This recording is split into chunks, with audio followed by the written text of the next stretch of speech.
জীবনটা অনেক বড় এবং এটা বোঝার মতো বোধ আমার আছে। কেন আমাদের মধ্যে কেউ তো কারণে বিষ খেয়েছে? না না না না, তা না। তবে গতকাল যখন আমি ঝিমির সাথে কথা বলছিলাম তখন একটা আঁচ আমি করতে পেরেছিলাম। যদি গতকাল কিছু বুঝতে পারতাম আমি টাকা নিতামই না, এরকম কিছু। তোমার এইভাবে চাকরি পাওয়াটা আমার পছন্দ নয়। সম্ভবত ছিলিও না, কিন্তু সেটা এমন কোনো বড় ঘটনা নয় যে কারণে যিনি বিষ খেতে পারে। তুমি আসল কথা জানো না, তাই চুপ করো না। কি করছো তুমি? না তুমি বুঝতে পারছো না? দেবু দেবু শোনো না, বলছি আমার মেয়েটার এই অবস্থা, ওর আমার কারোর মাথা ঠিক নেই, কারোর মাথা ঠিক নেই। এসব নিয়ে পরে আলোচনা হবে, তুমি এখন এসো। হ্যাঁ নাও, যাবে না, ওসব ভুলে যাবে। কেমন কথা বুঝতে পারছো না? আমি তো বললাম তুমি আজকে এসো, টাকা নাও, ফেরত দাও, পরে হবে। তুমি আজ এসো দেবু, তুমি আজ এসো। তুমি যাও। কি হয়েছে বলুন তো? আমার কেমন জানি না মনে হচ্ছে আপনারা কিছু আমার থেকে লুকিয়ে যাচ্ছে। এই সমস্যায় ঝিনুক কেন বিষ খেল? দেখুন, আপনারা কিন্তু জানেন যে ওর সাথে আমার একটা সম্পর্ক আছে, তা জানার অধিকার আমার আছে। কেন বিষ খেল? ও আচ্ছা, এদের সামনে আমি বলতে অসুবিধা হয়, বাইরে যাবে না, ওরা কেউ যাবে না, কেউ যাবে না। ওদের সামনে কথাটা তোমার শোনা দরকার, যাতে ভবিষ্যতে সিদ্ধান্ত নিতে গিয়ে এদের সবার কথা তোমার মাথায় থাকে। না না না, এত বড় সর্বনাশ আমার মেয়েটা তুমি পুরো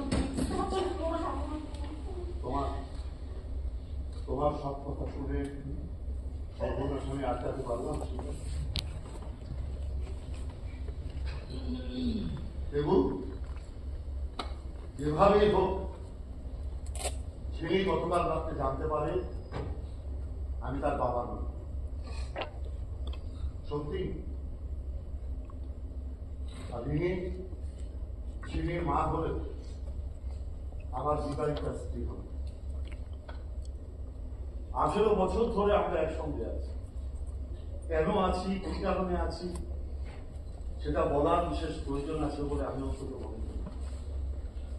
বুঝতেই পারছি ঝিমির মতো একটা অভিমানী মেয়ের পক্ষে কথাটা হজম করা সহজ হয়। কথা জানাতে তাকে বড্ড বেশি দেরি করে ফেলেছে।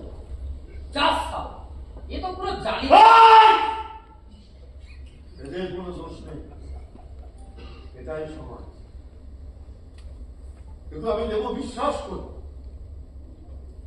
বংশ গোত্র রক্তের বাইরেও মানুষের সাথে মানুষের একটা সম্পর্ক থাকে, আর কখনো কখনো সেই সমস্ত সম্পর্ক একটা গর্ব করার মতো বিষয়। ঝিমির বাবা হিসেবে আমার গর্ব।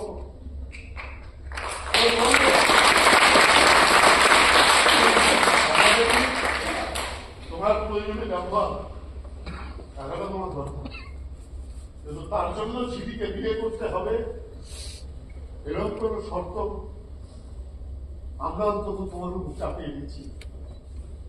টাকা আমার দরকার, সত্যিই তো। বাড়িতে যা ছিল সব দিয়ে গেল, দরকার হলে বাইরে দেখছো না দাঁড়িয়ে আছে WBL 4691 পাঞ্জাব বলি ন্যাশনাল পার্টি, ওটা নয় বিক্রি করে দেবো। আমার মেয়ের জীবনের কাছে অধিকার।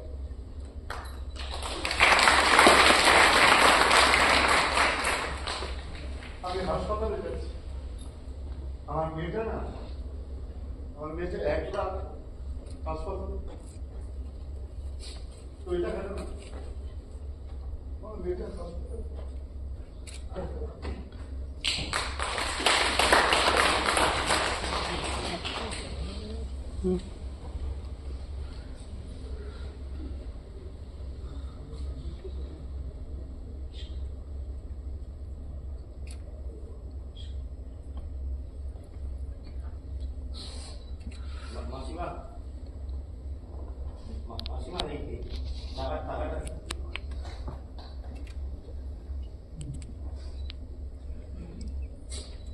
ঝিমির বাবা তো বলল এই টাকাটা খুবই তোমার প্রয়োজনে ব্যবহার করতে